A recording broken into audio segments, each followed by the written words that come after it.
Hello friends, good morning. How are you doing all? I hope you all are doing great and you all are practicing your English every day. So friends, today I come with something different and something new lesson I can say, and it will be very helpful for all. So before I start the session, I just want to tell you what is more important to learning this language. Okay, according to me, it's my personal experience. I can say practice play a crucial role in this journey. Okay, it doesn't matter how many grammar rules do you know and how much knowledge you have in English. If you are not able to use those knowledge and rules in your daily conversation, so according to me, like, practice is very important and you have to practice every day, then you will able to consider yourself fluent in English. Otherwise it's very difficult. It doesn't matter how many grammar rules do you know if you are not able to apply those rules in your daily life. Okay, so you just think about how many video do you watch in a single day. Definitely you will watch and you watch lots of video in a single day, and end of the day you just ask with yourself how many rules and how many words and how many structure did you learn. Have you ever think whole day you are just watching video, you are just scrolling different kind of video and listen different podcasts, and end of the day you will realize I didn't learn anything new today, and I was just wasting my time. Why? Because our mind is monkey mind. We are switching one video then another, and in this way we waste whole day, and end of the day we find I didn't learn anything new, and then we will start complaining ourselves, blaming ourselves. English is very difficult and I can't speak English. It's a very difficult language, but it is not true. What is true? Let me tell you. Practice. If you want to speak English fluently, so practice is very important. Without practice you will never consider yourself become a fluent. So you should practice every day. I'm going to tell you a very small structure. It is not a rocket science, it is a piece of cake. And after watching this video, many people, they will comment me, why are you recording this video so long? You will record this video within a 30 second, 40 second. I know, yes, I will record this video within a 30 second, but I didn't want. Why? Because I want to tell you guys in a detail way. No need to record your video in a 30 second, 40 second if you are not able to those structure in your conversation. So how you will able to form lots of sentences using of this structure. Okay, and especially focus of this video is for our kids. This video is very helpful for our kids. Why? Because when you are going to teach our kids, okay, small student, I can say, they not ready to learn any grammar rules. Why? Because grammar rule, it's sometimes become a problematic, yeah, and they not interested to learning any kind of grammar rule. Without knowing any kind of grammar rule, without interested of learning grammar, they want to speak English by a practice. If you know any kind of structure, then you try to form lots of sentence and practice with your kids, and this is the right way to learn English.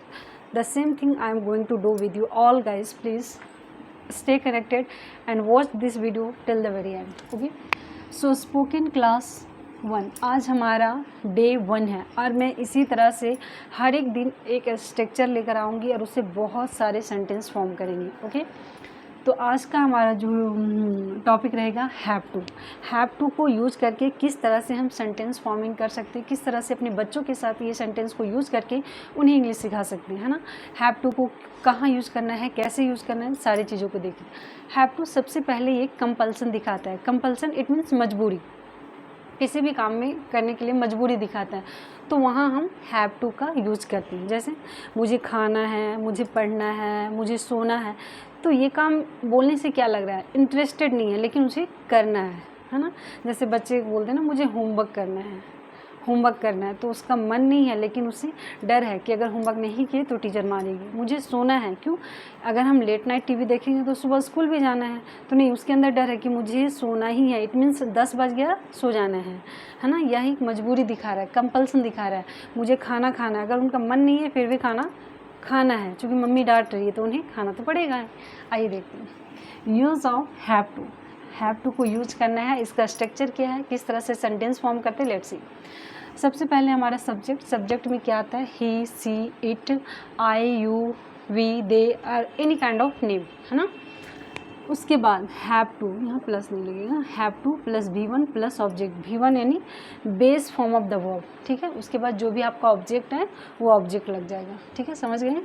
Use of have to में subject have two plus verb का first form, उसके बाद हमारा आएगा object, last में object है। देखिए जैसे मुझे खाना है, मुझे जाना है, मुझे सोना है, मुझे पीना है, मुझे बैठना है, इस तरह का सेंटेंस बोलते हैं ना।